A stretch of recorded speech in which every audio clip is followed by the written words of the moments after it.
আসসালামু আলাইকুম রহমতুল্লাহি বারাকাতু। যে দেখতেছেন পাহাড়ের উপরে পাথর দিয়ে একটা মানে আকৃতিটা এখনো নাই, কিন্তু এটা একসময় মসজিদ ছিল। কথিত আছে এই এলাকার স্থায়ী লোক যারা আছে না, ওরা বলে সৌদি যে এই মসজিদে নবীজি আসছিল, নামাজ পড়ছে। এটা হচ্ছে সৌদি আরব মদিনা ইয়াম্বল না।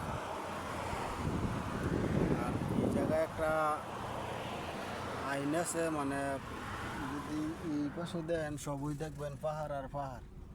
মানে এই পাহাড়ের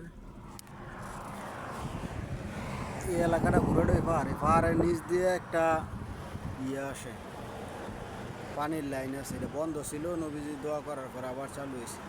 ওই সময় নাকি এই জায়গায় নামাজ পড়ছে নবীজি।